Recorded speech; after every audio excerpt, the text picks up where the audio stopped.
Welcome to gamma rice. আমরা জানি tense তিন প্রকার: present tense, past tense, future tense. Present টেন্সকে চার ভাগে ভাগ করা হয়েছে: present indefinite tense, present continuous tense, present perfect tense, present perfect continuous tense. আমরা জানি গত ক্লাসে আলোচনা করা হয়েছে পর্ব 7। আমরা প্রেজেন্ট ইনডিফিনিট টেন্স নিয়ে আলোচনা করেছি। এখন আলোচনা করব প্রেজেন্ট কন্টিনিউয়াস টেন্স নিয়ে।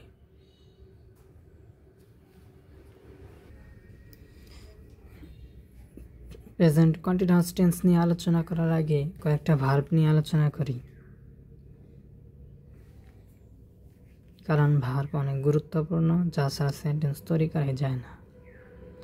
বাংলা শব্দ present form, past form, past participle form, ভার্বের তিনটি আকার আছে।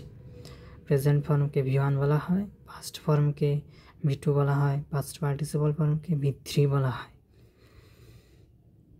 যাই হোক, দেওয়া গিভ, গেভ, গিভেন, পাওয়া গেট, গট, গটেন, চাওয়া ওয়ান্ট, ওয়ান্টেড, ওয়ান্টেড, জানা বা চেনা নো, নিউ, নন, নো, নিউ, নন।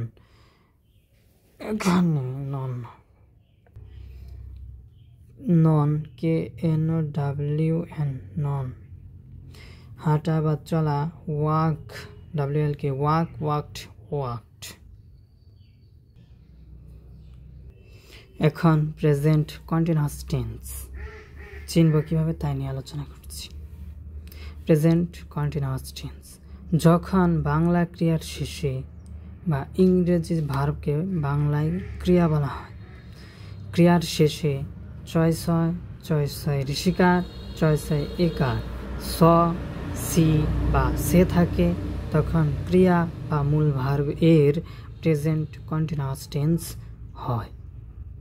মূল ভার্বের শেষে থাকতে হবে এগুলো, তাহলে প্রেজেন্ট কন্টিনিউয়াস টেন্স হবে।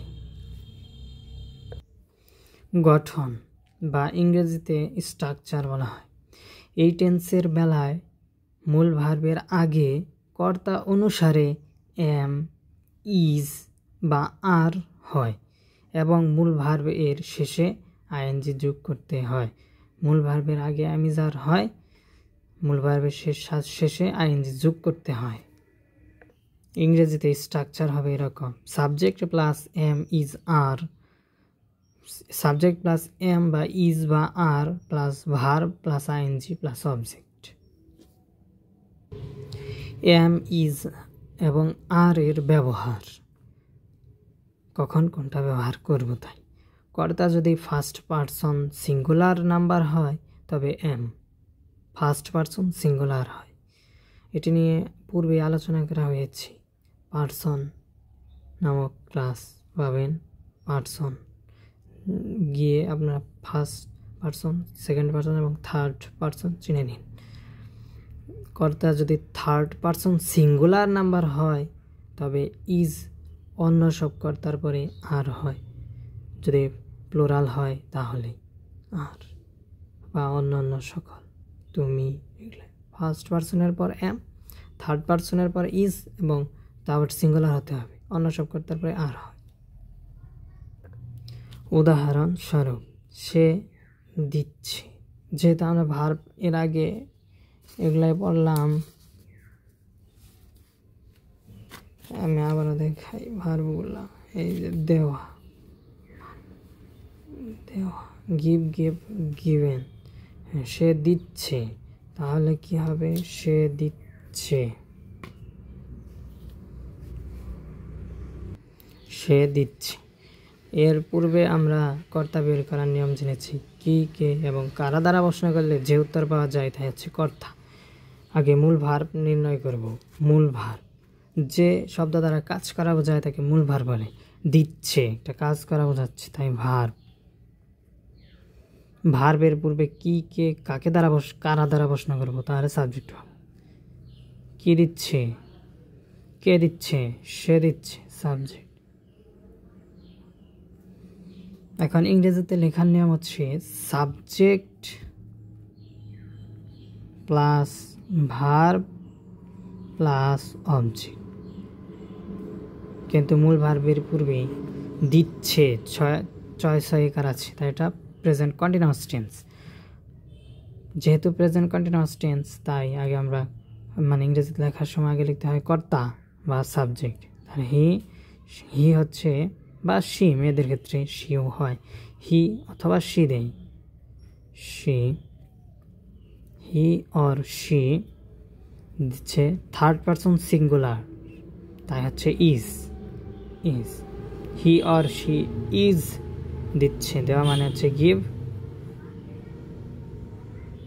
তার সাথে আইএনজি গিভিং, আর ই বাদ দিতে হয়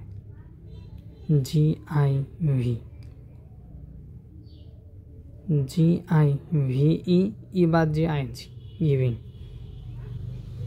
আমি পাচ্ছি, কে পাচ্ছি? আমি পাচ্ছি, এটা সাবজেক্ট, এটা ভার্ব। একইভাবে এটাও ভার্ব, চাচ্ছি, কে চাচ্ছি? আমি, সাবজেক্ট। একইভাবে জানছি,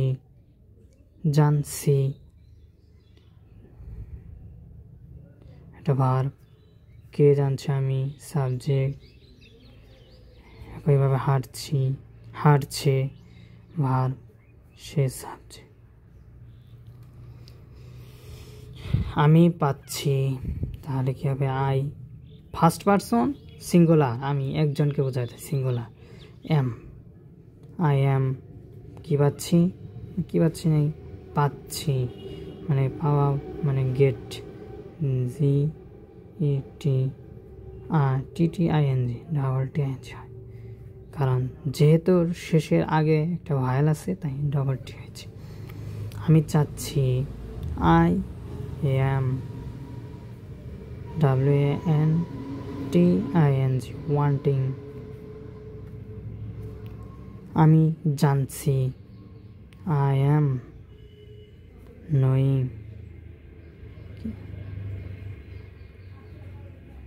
আমি জানছি।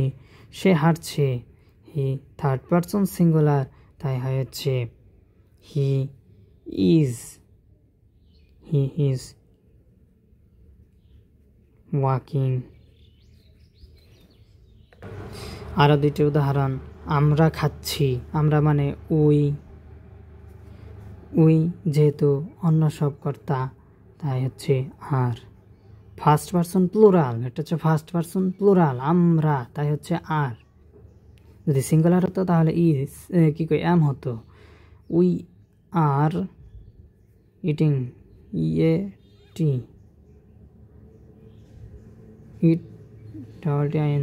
ইটিং। তারা হারছে, দে, যেহেতু প্লুরাল তাই আর, দে আর। থার্ড পারসন সিঙ্গুলার হলে ইজ, কিন্তু প্লুরাল তাই আর, দে আর ওয়াকিং।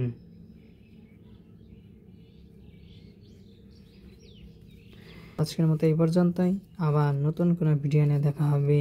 কিছু না বুঝলে কমেন্ট করে জানাবেন, আমি ভালো করে বোঝানোর চেষ্টা করব ইনশাআল্লাহ।